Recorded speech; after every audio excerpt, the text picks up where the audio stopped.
The Force is with you, young Skywalker. But you are not a Jedi yet. Hey, what is up, YouTube fam? It's Dupree, aka Darth Hater, here with some brand new fresh Star Wars news for you. But before we get into it, don't forget to hit that like and subscribe and check out my last video because you know it was a good one. So, it would seem that Rian Johnson is more proud of Star Wars The Last Jedi 5 years on, which is, I know for a lot of Star Wars fans, triggering, but let's go and let's read what he had to say before I make my judgment on it.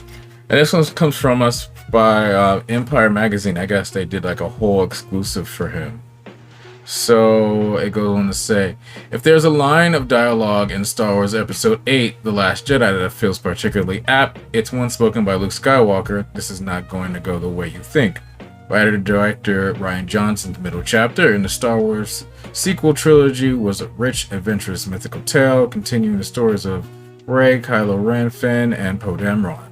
That also dug deep into the soul of Luke Skywalker himself, decades after the triumphant finale of Return of the Jedi. Along the way, it contained all kinds of sources developing the threads of The Force Awakens in a fresh, unexpected ways. It was another box office smash, pulling in over 1.3 billion worldwide. But it also changed its audience in ways that some weren't quite prepared for at the time. In a new Empire interview, Rian Johnson looks back on The Last Jedi for its 5th anniversary. Wow, it's crazy. It's been 5 years. That went by so fast. Reflecting on a few years' distance on his episodes in the Skywalker saga, I'm even more proud of it 5 years on, he says. When I was up at bat, I really swung at bat. The film says it's not just a Star Wars movie, it's a movie about Star Wars and what it means to fans, including himself. I think it's impossible for any of us to approach Star Wars without thinking about it as a myth that we were raised with, and how that myth, the story, baked itself into us, affected us, Johnson explained. The ultimate intent was not to strip away, the intent was to get the basic fundamental power of myth. And ultimately, I hope this film is an affirmation of power of the myth of Star Wars in our lives. Oof. That extends to its controversial depiction of Luke Skywalker as a hermit who's closed himself off of the Force, having sensed darkness in his nephew Ben Solo and accidentally pushed him further towards the dark side as Kylo Ren. But as much as Luke began in the film in a very different place than we left him at the end of the original trilogy, his arc over the course of The Last Jedi, ending in his death and the birth of a new Skywalker legend, sees him becoming a galactic symbol of hope and rebellion once more. The final images of the movie to me are not deconstructing the myth of Luke Skywalker, they're building it. And they're him embracing it, the director explains.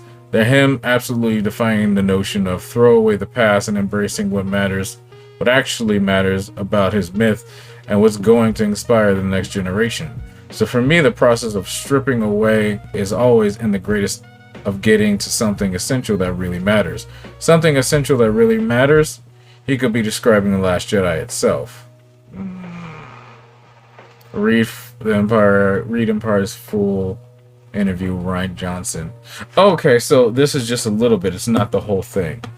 But wow, that's pretty bold to say.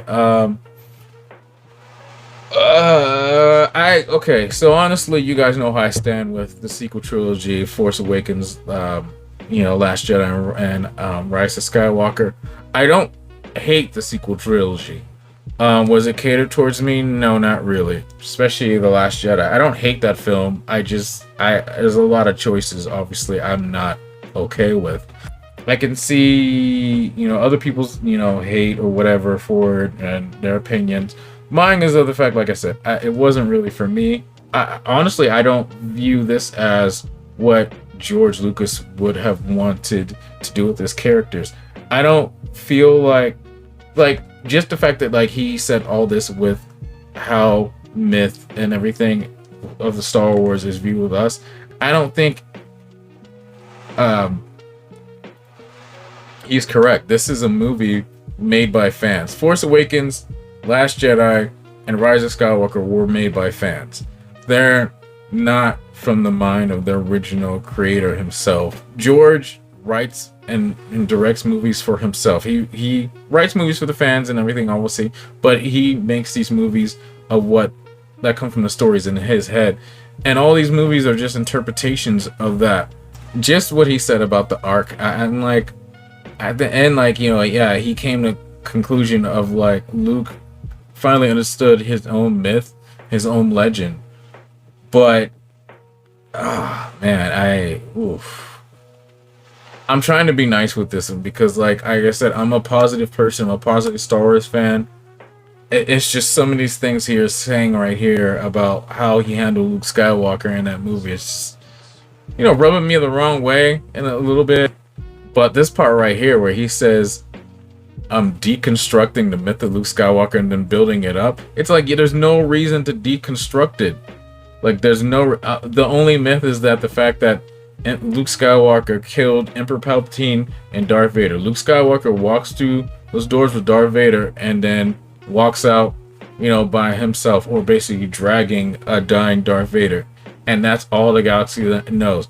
Nobody needs to know that Anakin Skywalker turned back to the light side and destroyed Emperor Palpatine and himself as Darth Vader. Perfect enough. Leave that alone. There doesn't need to be going... There's so much I want to say about this movie. And just the fact that he sees Kylo Ren and, you know, reads his mind, sees these hints of darkness. It's like, hell, his father, who done way worse, his father, who was Darth freaking Vader. You know, there's good in him. Like, I know I can change it. I can stop it. You know, Darth Vader's killed hundreds of thousands of millions of people and done all these evil things in the Empire. Hell, cut his hand off, and there was always a way for him to come back from the dark side to the light. Kylo Ren, Ben Solo, is basically sleeping. He's a student at the Jedi Temple. He's sleeping, and Luke has a moment of weakness. I think Rian Johnson is a Star Wars fan, but I just think he wanted to make... I personally think he wanted to make a name for himself by doing something totally different than what the fans were wanted. Which way to like put your name in the history books is to make something controversial.